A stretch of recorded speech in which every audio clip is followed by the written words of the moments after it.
Good morning, everybody. Actually, before I start, I should say that this is the Virgin voyage for our new microphone technology. So if it slips, it means that we have no experience in it, but so far it sounds good. So Excellencies, ladies and gentlemen, and dear friends, good morning, everybody. It is indeed not only a great pleasure, but a great honor to have with us this morning the leader of the opposition in India as our guest this morning. And I think that the fact that I'm looking around now, that so many distinguished guests have come to IPI at this very early morning presentation is a testimony to the fact that there is a great interest in the functioning of the world's largest democracy. Mr. Jaitley is a distinguished lawyer and a member of the Bharatiya Janata party, I hope I pronounced it correctly, which is currently the principal opposition party in India. Before becoming the leader of the opposition, he held the position of Union Cabinet Minister for Commerce and Industry, Law and Justice in the National Democratic Alliance government from 1998 to 2004. And Mr. Jaitley, we are very much looking forward to your remarks regarding the upcoming elections taking place in India. I believe it's in April next year. But before I give you the floor, I would like to hand over to the former ambassador to India, Mr. Hardeep Puri, who is now a senior advisor at IPI. So Hardeep, the floor is yours. Well, thank you very much, Terry. Thank you for inviting our guest speaker today, and thank you for being here.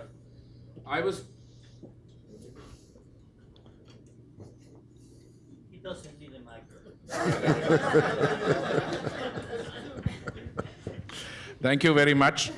You know, all the work that the International Peace Institute does, prevention of conflict, conflict resolution, post-conflict reconstruction, all that at the end of the day is anchored in democracy.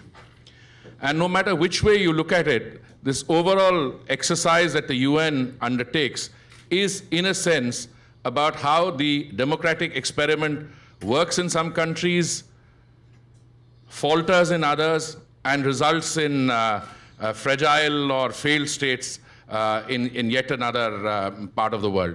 And most of the Security Council's work today deals with situations where state structures have not been able to deliver, and there are conflicts, etc. And the overall effort is to try and restore democracy, either post-conflict or to prevent conflict from taking place.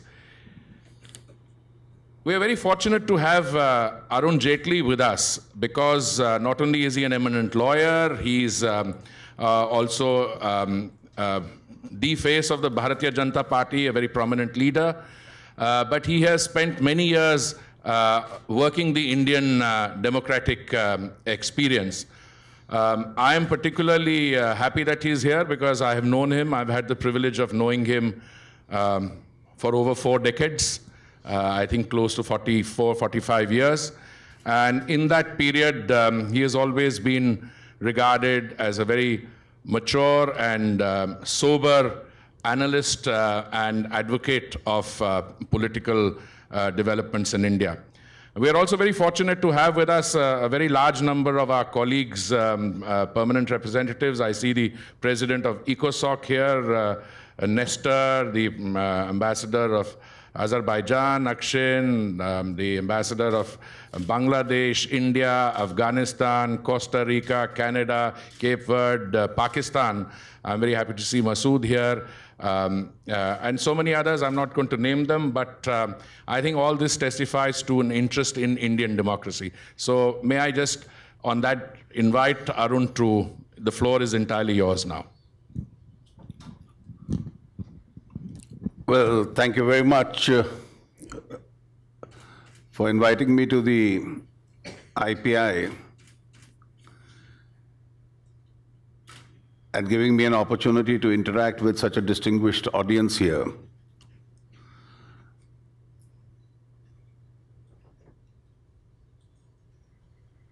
I'm particularly encouraged by the fact that there is a lot of interest in the functioning of India's democracy, the largest democracy in the world. Many had doubts whether 6.5 decades ago, considering the levels of poverty, emerging discontent, when democratic regimes were being overthrown in various parts of the world, whether the system of democracy would survive in India. And the challenges were greater because there were challenges to sovereignty immediately after India's independence. We had a regulated economy, and our growth rates were very inadequate. And therefore, the satisfaction level with the quality of life was not very high. But yet, despite these challenges, despite diversities of various kinds, we did survive, and we survived well. Before I come to the current situation, which is certainly a larger subject matter of interest today, if I look back the last 6.5 decades, there are many areas of great satisfaction I have. We've institutionalized the system of free and fair elections. In fact, never has even a suggestion been made by anybody, be it opposition, be it even angry groups in India, that there is a slight possibility of an Indian election being unfair. In fact, so professional is the conduct of the Indian election that our election commission is invited globally as an observer, as a consultant in various governments. Our parliamentary democracy has emerged as probably the more suitable model. More suitable because we have different regions, and now there is a gradual shift in a national agenda. The first 2 to 3 decades after independence, I think one of the prime concerns was unity and sovereignty of the country. Today, in the last 20, 30 years, it's moved towards a greater amount of regional aspirations. So there is a larger emphasis on federalism, regional desires, as a result of which 2 factors which have emerged is that the institution of coalition governments in fact reflects that. Additionally, the aspirations of various regions converge into a decision-making process, which is the Indian Parliament. So you will even have parties with a single member of Parliament, which are part of the coalition government and are represented in Council of Ministers in alternative coalitions which have come into existence at the center. Now this different languages, different regional groups, different religious groups, different tribes, communities, different castes, which is a powerful structure in India, they all become a part of a decision-making process through a parliamentary process. In any other alternative system, probably this would be a little difficult. Federalism is becoming stronger by the day, not only because of the regional character of power distribution that we have and coalition governments, but also there are a huge amount, as I said, regional aspirations of the people, and therefore the growth of power centers in the regions also has taken place. This has actually helped to maintain India's unity with diversity itself. You have probably one of the most powerful judicial institutions. In fact, not only independent, but viciously independent. And at times, people feel that to one of our concepts called the separation of powers, there is some element of self-disciplining which institutions have to make, because even our judiciary, in curbing any kind of executive inaction or improper action, has been very prompt almost by the day. You have a very large middle class, probably one of the largest in the world. Now, along with this middle class, I think is emerging, just adjacent to this, a very strong aspirational class. And these are people who are wanting to move up. They've come up the hard way, they've come from villages, they've come from remote areas, they're now aspiring. And this, with the expansion of the educational network, they smell opportunities. This itself is becoming one of our strengths. This has made the civil society reasonably powerful. If I can comfortably say that in Indian democracy, there is a spread of political power which is taking place. A government or a regime at the center can't say, I am all powerful. Power is today divided between the government, the parliament, the opposition, the regions, the civil society, the civil service, the judicial institution, the media, the public opinion. This spread of political power, in fact, itself keeps the checks and balances as far as the Indian system is concerned. Despite strong political differences and differences in ideologies, there is, in one sense, a convergence of a larger economic model. There would be differences with regard to the mode of implementation. But that convergence appears to be that India does need much higher growth rates. In fact, our satisfaction level at a national level is with a 9% plus growth rate in India. We all feel that the trickle-down effect of the growth will be there, but will be inadequate. And therefore, every government tries its own versions of the social sector schemes in order to fund who are the least privileged out of the whole lot. And that's how, in the last 23, 24 years, the system seems to be broadly functioning. Having said this, there are still many challenges which Indian democracy does face. And these are completely independent of the current political situation which exists today.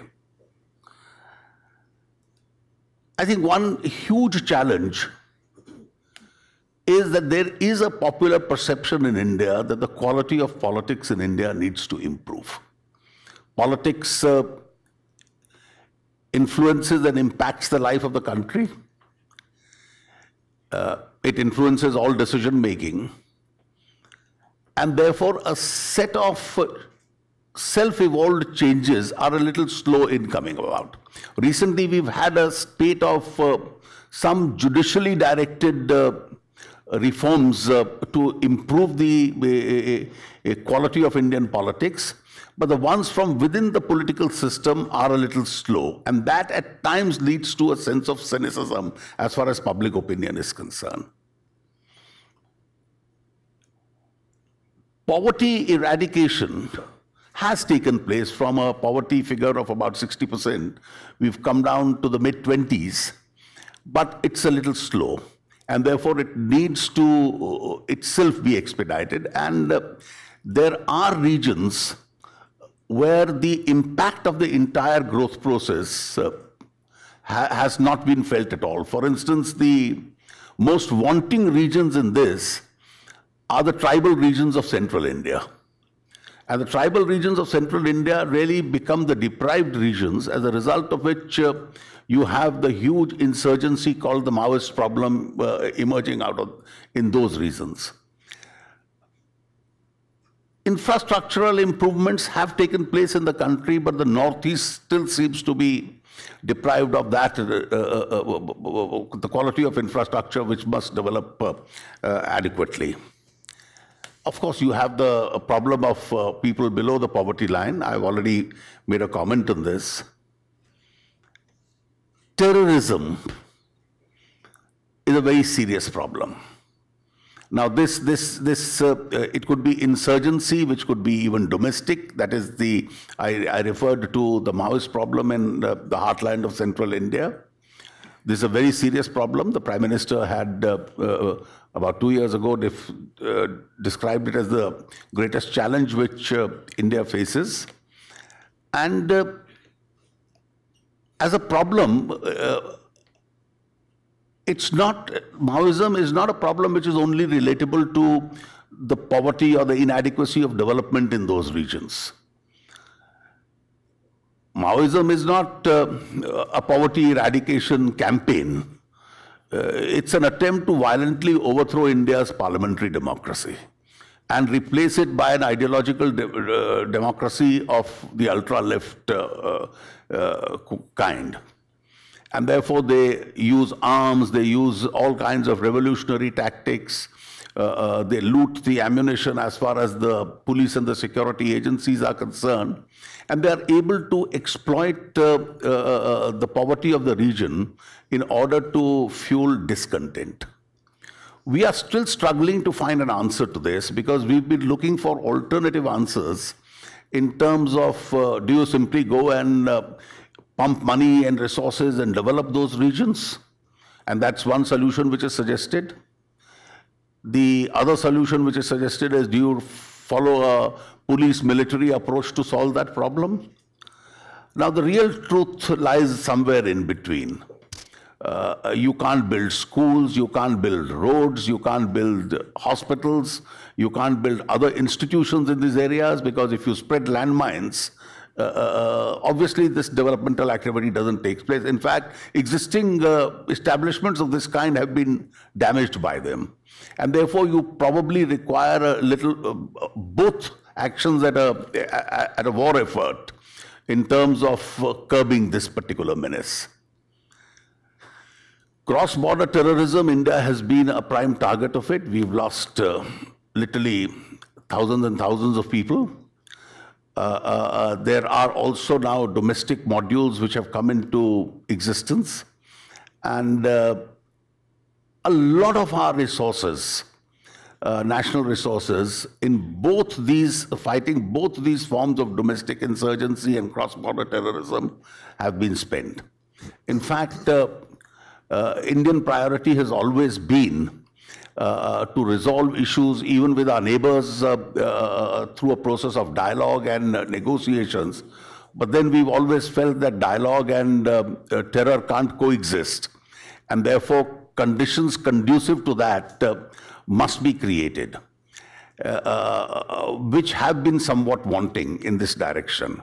In fact, one of our great desires is that the resources we are spending on all this are resources which we and our neighboring countries should really be spending as far as eradication of poverty and fighting the menace of hunger and underdevelopment in these regions is concerned. We'd like to settle our border disputes wherever they exist, particularly in the Northeast with China, through a dialogue process. Mechanisms have been set up, but they are awfully slow and creating a major issue as far as this is concerned. Where do we stand now in terms of, as far as domestic politics in India is concerned? This being the larger framework as far as the country is concerned, where do we stand today? We've had a government in power in the last 9.5 years, which has ruled India in an uninterrupted manner. It's called the UPA government. Today we are about 6 to 7 months away from the elections.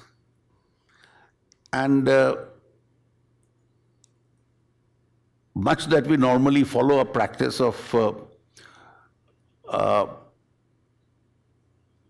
not freely commenting on domestic politics when you travel outside, but the nature of the subject being such that some comment would be necessary.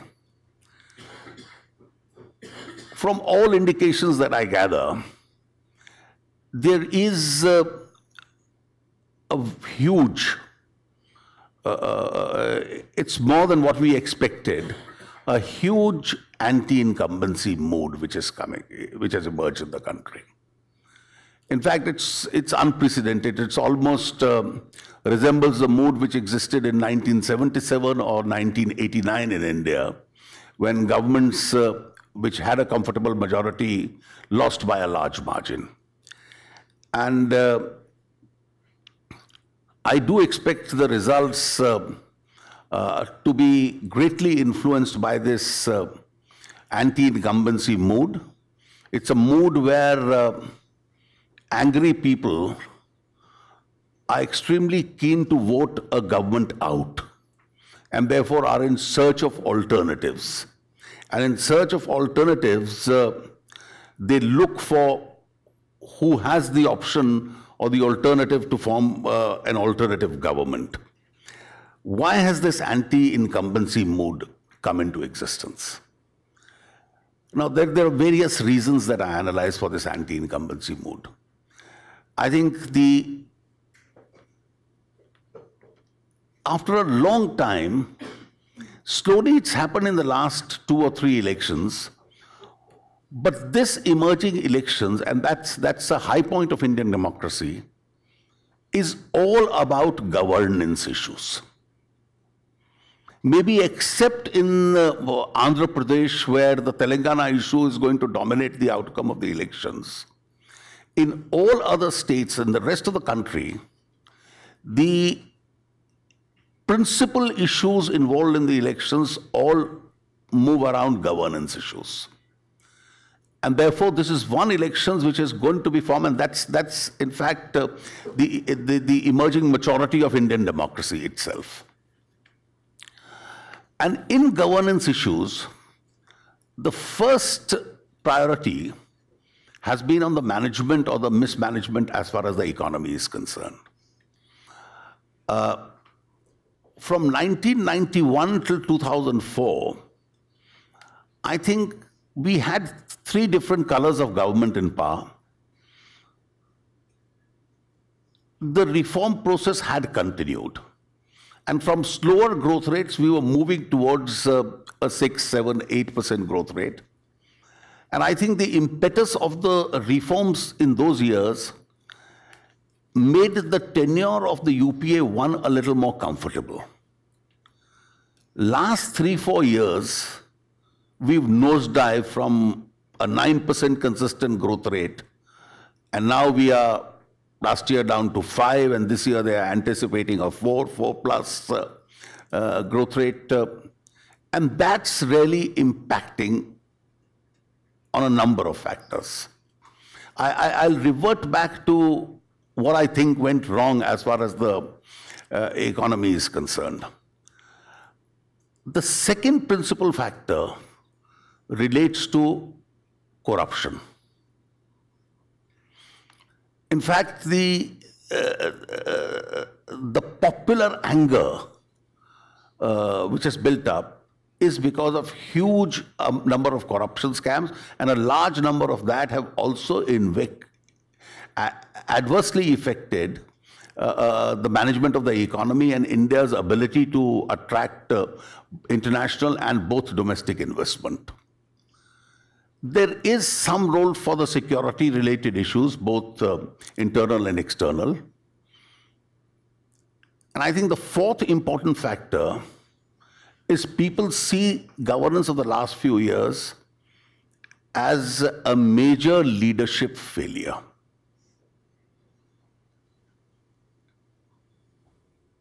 Now, in terms of these factors which have contributed to this angry anti-incumbency mood,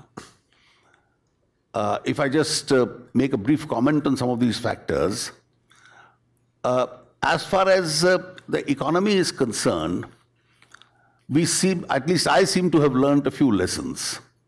And one of the principal lessons I've learned is that in the management of the economy, and that's a problem we've seen particularly in the last few years, the head of the government, the Prime Minister, must have the last word as far as the economic management of the country is concerned. Can I use this? Of course. Thank you.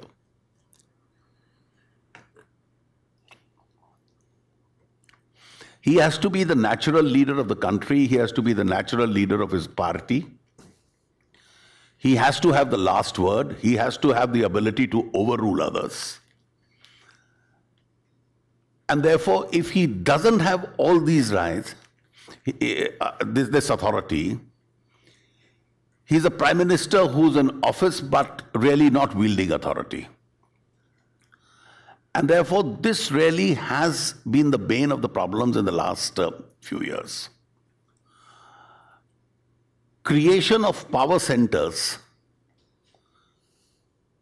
outside the government, whether it's an advisory council but comprising of powerful people and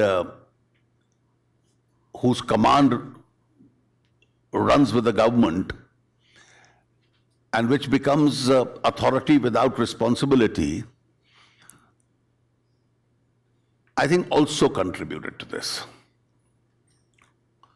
Now, these factors reflected on the corruption issues, allocation of natural resources. Now, in a growing economy, you had to have a non-discretionary, non-discriminatory methodology of allocation of natural resources. So whether it was the spectrum for telecommunications, or it was the coal block allocation, or it's the iron ores. Now, the story of all these has been the same. And therefore, governments have run into difficulty. There have been severe indictments.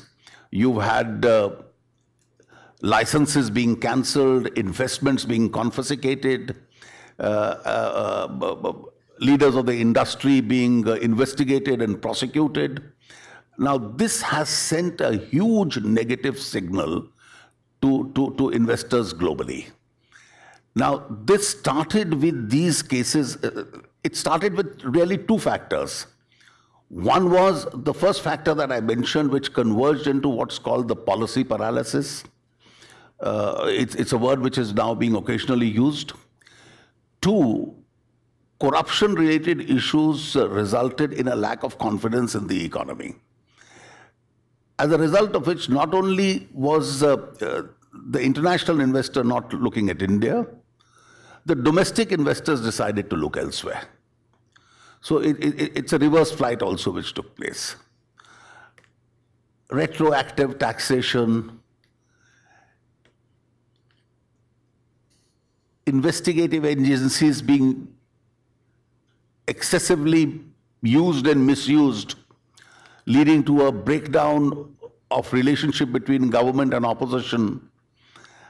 Now, these are all factors which have contributed to this.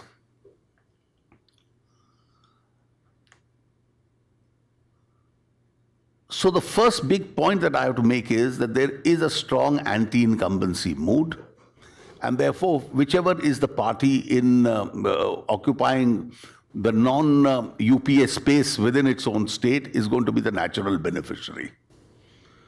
And I have no hesitation in saying, since in a large number of states we occupy that space, obviously the advantage does come to us.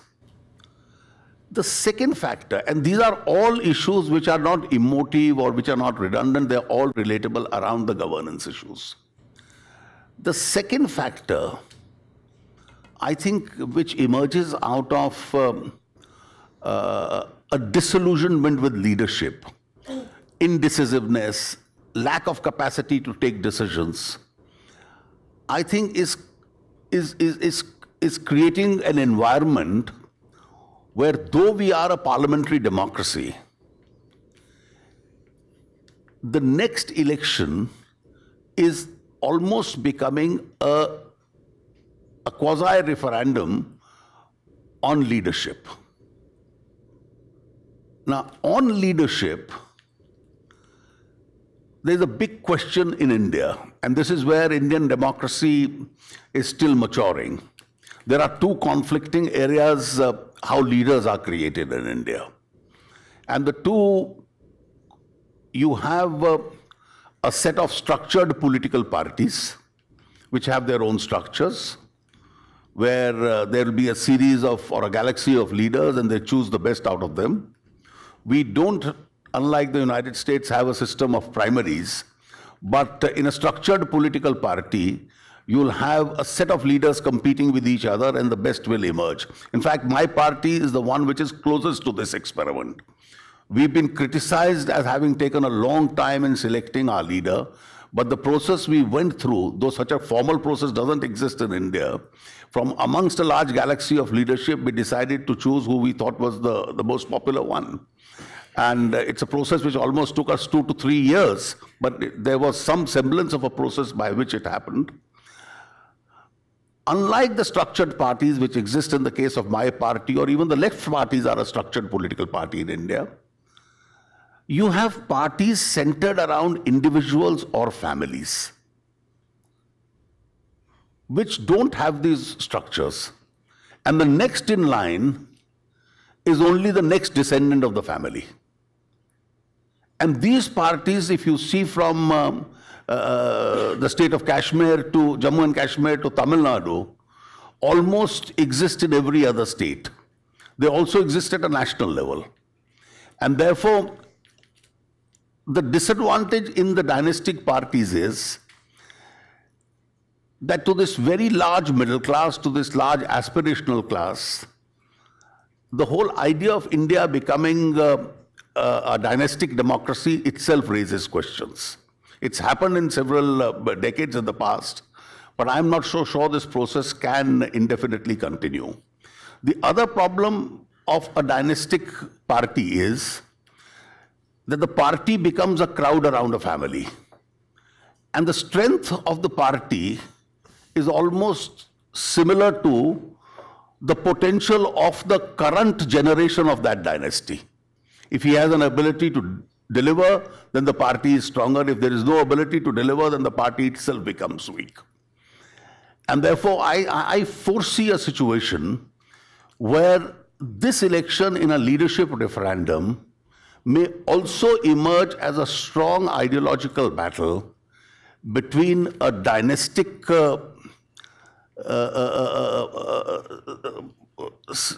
democracy or parties which believe in that kind of a structure as against a more structured arrangement by which proven merit or proven ability comes into play in order to determine the leadership battle. So, in the backdrop of what I have said about the strengths and the challenges to Indian democracy, we are currently in a run-up to the elections where I think two broad points. It's the angry anti-incumbency mood, and it's the leadership potential which is going to dictate the outcome of the next elections. We are reasonably confident that we are going to be the front runners as far as the coming election is going to be concerned. But irrespective of what the results are, I can only conclude by saying that despite challenges which at times border even on crisis, Indian democracy has one great strength, and that's a strength of resilience, where India faces crisis after crisis, but we have a tendency and we have a whole history of emerging stronger out of each crisis. Well, thank you very much, and I'm sure some friends may want to interact, agree or disagree with what I've said. Thank you so much for giving us a very comprehensive and I'd say penetrating analysis of the political landscape of India. Before I open the floor, since you are the leader of the opposition, and I believe that today's or yesterday's opinion poll shows that you will, if there were elections today, you will have not very far away from the double amount of votes that the ruling party has. So my question to you before I open the floor is, could you list the three most important issues that you would do differently and how from what the current government is doing? I think the first big challenge that India faces is to restore the confidence as far as the Indian economy is concerned. For almost 2 decades, we've been able to showcase India's economy to the rest of the world. It's a great investment destination. And we've been able to increase India's economic activity. For the last 4 to 5 years, we've had this word policy paralysis, which I think was used in the political idiom of India for the first time, getting in. And I think the confidence in Indian economy has to be restored. Whatever steps domestically have to be taken, I think to restore that confidence, you need a change as far as India is concerned. The second, there's a very large disillusionment with regard to lack of probity in India. In fact, almost by the day, media headlines are on some areas where questions are being raised with regard to individual misdemeanors, governmental misdemeanors in terms of corruption. I think we need to completely change this lack of ethical space as far as Indian public life is concerned and restore confidence in the morality of governance as far as India is concerned, create strong mechanisms within the government itself. And three, I think in terms of foreign policy, the very large and major changes don't come about. I think there will be one important change, and that one important change is that we'd like, as a responsible nation, to resolve our issues with everybody, including our neighbors, through a dialogue process. But at the same time, a dialogue which doesn't result in elimination of the problems which are existence itself doesn't make itself may be inadequate, and therefore the environment of that dialogue will have to be created. For instance, I indicated in the course of my speech talk to you that an environment of terrorism, an environment of tension on the line of control, and an environment of dialogue can't coexist adequately in a country. And therefore, we'd like some kind of a response to that effect from our neighbors also, that we spend our energies and our resources as far as our own developmental activities are concerned, rather than on checkmating each other. So thank you very much for that very concise and to the point expose of what you would do if you get into power after the elections in April. May I now open the floor for questions and remarks? I can see a hand at the very back there. Can you please state your name and your affiliation when you take the floor? You have the floor. My name is Rob Jenkins. I teach political science at Hunter College. Thank you for your presentation. Can you speak up a little bit? Sure. Rob Jenkins, Hunter College. My question has to do with the leadership selection process that you referred to in your talk, and the BJP having a long but ultimately successful process in selecting a prime ministerial candidate.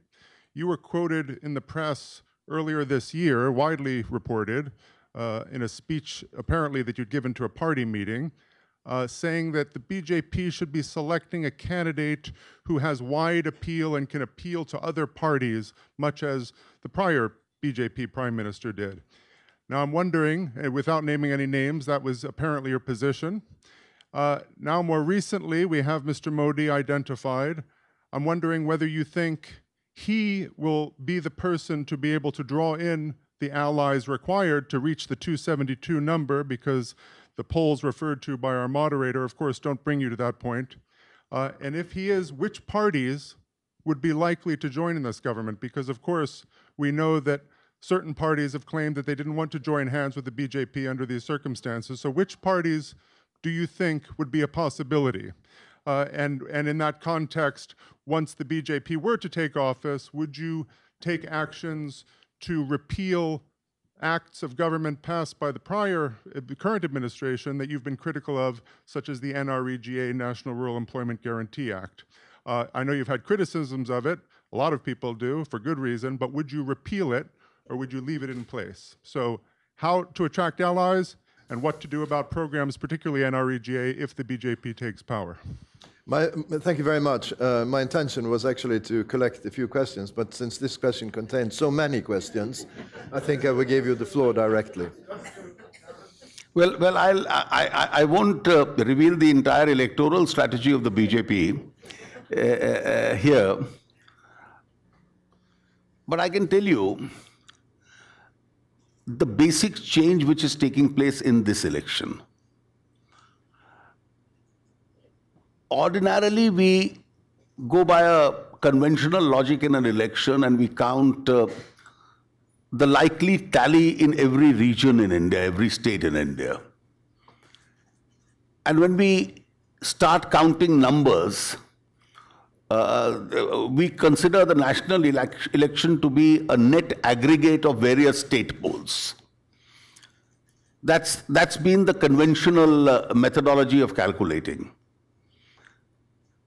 I can assure you that this election is not about arithmetic. There's a huge change in the chemistry as far as the ground realities are concerned. And the kind of responses that we've been getting, Mr. Modi has been getting in areas where we haven't been strong conventionally is also unprecedented. There are several parts of the country in North India, Central India, West India, where we are very strong, and therefore our strike rate in these regions is going to be very high, in fact, unprecedentedly high. As far as the other regions are concerned, where we've been relatively weaker, there is going to be a quantum jump as far as our vote is concerned. And therefore, once there is a quantum jump as far as the vote is concerned, I don't think we can be ignored in those regions. Ignored either in terms of winning seats or even ignored in terms of local alliances which will come up. Now this question, which is again asked on basis of that conventional arithmetic, who are going to be your allies in the current situation that that as the election proceeds? If the BJP is weak, we probably won't have many allies. If the BJP is strong, we'll have many more allies, some before the elections and some after the elections. Now, as far as your question on schemes like Manrega is concerned, you see, these are hypothetical situations when you come into government, how you deal with the actions which have been taken by previous governments. After all, statecraft requires a certain amount of continuity has to be maintained, some changes have to be maintained. But since you did give a particular example, let me tell you, I see nothing wrong, and that's why I consciously used the word that there could be differences in the implementation of the programs, but on a larger perspective that India needs larger growth rates and utilize that enrichment of the state emerging out of the growth rate for various poverty alleviation schemes. So principally, I think most political parties would follow that model. We certainly would follow that model. But even in the poverty alleviation schemes, even when you go out with a scheme, the intention need not be only to enrich your own votes through these schemes. I don't think, I think Manrega should have been implemented in a manner in which it could also result in some asset creation. And one of the changes which are required, or the improvements which are required to Manrega, is to link it to an element of asset creation, which so far has not adequately taken place. Thank you very much. I saw a couple of other hands. Warren, you don't need any introduction.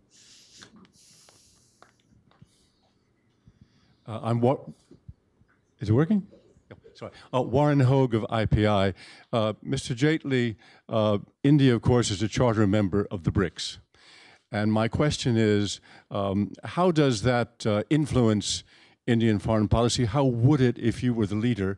And are there opportunities for collaboration and cooperation with the other countries in the BRICS that you would take and you would exploit to better project Indian influence in the world? Shall we take one more question before I give you the floor again, Mr. Jaitley? I can see you at the back there. Thank you. Ishan Tharoor, Time Magazine. I think you have to speak up a little bit. Ishan Tharoor, Time Magazine. You spoke initially in your presentation on the rising federalism in India, the increasing regionalization of politics. A little clear, please. You spoke sorry, is this working? You spoke of the increasing regionalization of Indian politics in the beginning of your talk. Is there a point at which current trends may make politics in the center unmanageable? Is there a point when the rising influence of these regional parties sort of threatens the ability of Parliament to properly safeguard the national interest? I think you have to do something with the microphone. Were you able to understand? I'm sorry. Okay, can you hear me now? I'm sorry about that. All I was asking Actually, was... not your fault. There's something wrong with the mic. Yeah. Hi. Okay. Much better. Okay. Hi. So all I was asking was, is there a point at which the current trends of regionalization that we're seeing, the rising influence of certain regional parties, makes politics unmanageable in the center? And how does Parliament, in its current form, safeguard the national interest given the influence of these parties? Actually, before I give you the floor to answer those two questions, I should mention that this is the son of Shri Tharoor, who's a friend of all of us here, and also serving as a minister in India. Thank you. He was at the board of IPI, and we are also together at the board of another organization. So give your father my best regards. I will be in India in 2 weeks and see him. Sir, you have the floor. Well, I don't see any change as far as the India is a part of the BRICS which is going to take place, irrespective of any changes in government which may take place. I think the bigger challenge is not that there will be any changes or in approach. Today, the biggest challenge is that how do we take this 4% back to 9% in India in terms of our growth rate so that the eye in the BRICS doesn't fall off. Because that seems to be the whole basis of BRICS was that these were the great emerging economies in the world, and therefore they were going to have an impact. But if we don't pull up our socks and go back to the original levels where we were 4 years ago, that's going to be a more serious challenge. You see, when you asked about the regional forces making India's governance unmanageable, I think a defining moment is the early 90s, which brought about a change in India, that the age of tall majorities for a government in power or a single party government in power got over, at least for the time being. And therefore, from the Congress party's principal position, where it used to get 300 and even 400 seats in parliament, I think if you see the range of the last 4 elections, it's been between 112 to 200 odd seats, when 272 is the halfway mark. I think there is one important factor to be borne in mind in all this. The regional parties are a reality today. The regional parties can't be wished away. In fact, in a diverse character of India, where you have different regions, and I mentioned in the course of my original presentation that particularly in the last 2 to 3 decades, regional aspirations have come to the force. And in fact, they've become one of the prime subjects as far as the center stage agenda of India is concerned. So federalism is important. It gets reflected in these regional powers emerging and then being a part of a national coalition. Now, this being a reality, I don't think this should be considered now a problem. Governments in India must have the large-heartedness to deal with these regional groups and adopt them as a part of the power structure itself. When the NDA government was in power, we broadly didn't have a problem with any of the regional allies. They had important portfolios, they were responsible partners, and we were willing to, my party more than anybody else has realized this reality. Today, I emphasize on federalism, knowing fully well that in our previous incarnation, the Janata, we accepted the unitary character more than the federal character of India, because we've seen this change and we've adopted as far as this change is concerned.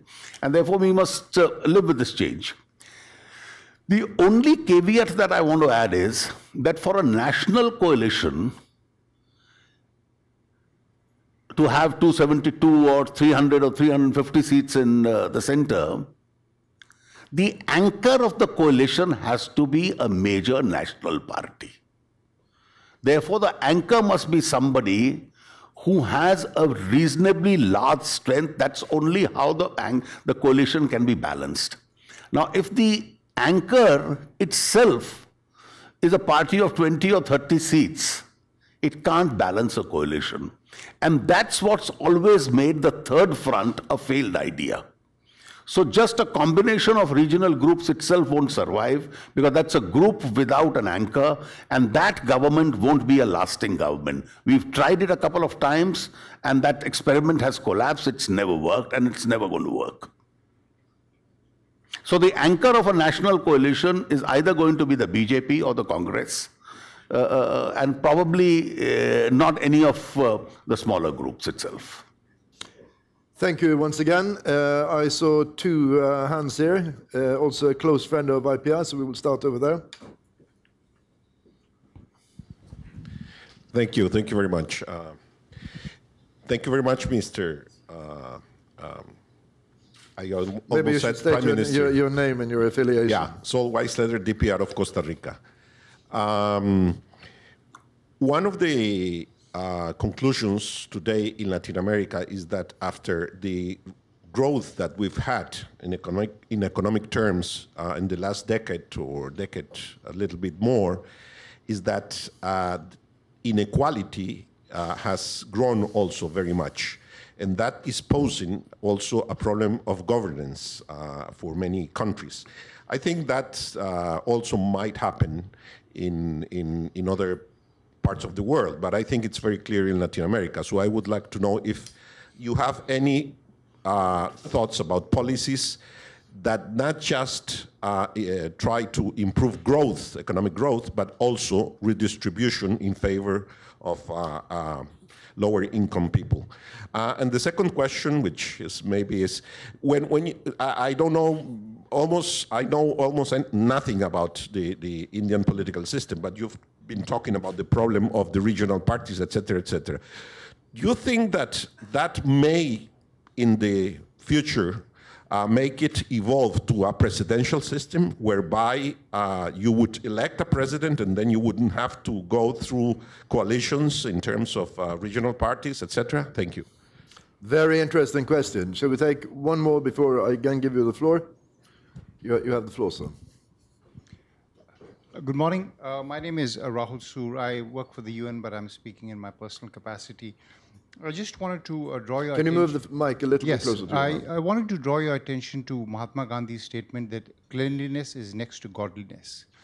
And the reason why I say this is that if you have a look at Indian history, the fact that we have a very long tradition of town planning, in Mohenjo-daro and Harappa, and even in, Emperor Ashoka, when he was planning lots of urban works, looking at the condition of Indian cities today, some of them are privileged, like Chandigarh, like Delhi. There is, I think, a lot of improvement to be had in the physical characteristics of Indian cities, in planning, in cleanliness. So as a party which is, has an all-India vision, would you like to think about committing yourself to, improving the physical infrastructure, a drive of cleanliness, which is something which strikes a visitor, even as an Indian? And I'd just like your views on that. Thank you. One or two more questions, and then one or two more questions. Yeah, I see another hand. So because time is running out, so I think we will take two more questions, and then we will round off. This is Rahul Mukherjee from the National University of Singapore. I teach South Asian Studies. My first question is the following. Clearly, economic reforms began with the Congress Party, and then with some hesitation, it was revved up by the Bharatiya Janata Party. And that obviously contributed to the growth rates that we have seen during the Congress regime.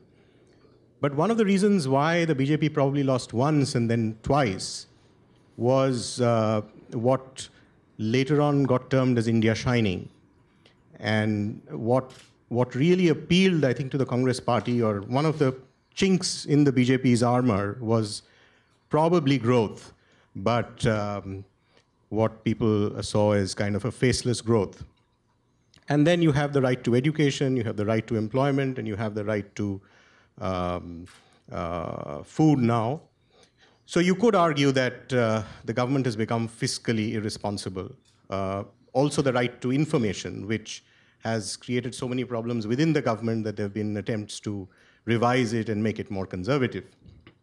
Now clearly, in this chaotic milieu, something is happening. Growth and welfare are happening. It doesn't matter who comes to power. The BJP finds out what the problems of the past are, the Congress Party finds out what the problems of the past are, but as the BJP reminisces the Congress past, what kind of correction would it do to welfare and a kind of democratization? And in fact, a lot of people would argue that the right to information has really slowed down government. On the other hand, we also know that the right to information is a very powerful tool in the hands of people to expose corruption. How do you feel would a new government face these dilemmas? I think this is one, you can give a kind of a bipartisan answer. And the second question, a brief one, is in the absence of a leader like Atal Bihari Vajpayee, whom I think a lot of people respected on both sides, what kinds of challenges do you think that the BJP will face in coalition management? This goes beyond the answer that you've given, which is that victory is good enough. Thank you very much. And then, in brief, one more question. Go ahead, sir. And I emphasize in brief because time is running out. Hi, this is Shuman Mazumdar from India Abroad newspaper. Mr. Jaitley, I have one question. You talked about how to increase the growth rate, the GDP, but a large number of your, major part of your speech is devoted on to that, the GDP. My question is, recently, as you are aware, there are kind of conflicting views between two economists of repute, with one approach being that you first need to raise your GDP growth and then all other things will follow. While an equally celebrated economist is talking about you need to invest on infrastructure, education, health, etc., and this will be followed by growth. So in case your party is coming to power, what's the approach you think you're going to take? Thanks very much. Thank you very much. The floor is yours again.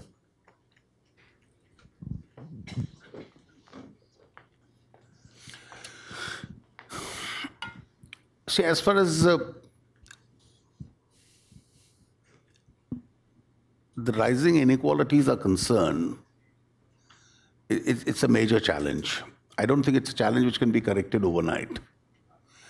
Therefore, you will need to spend a very large part of your national resource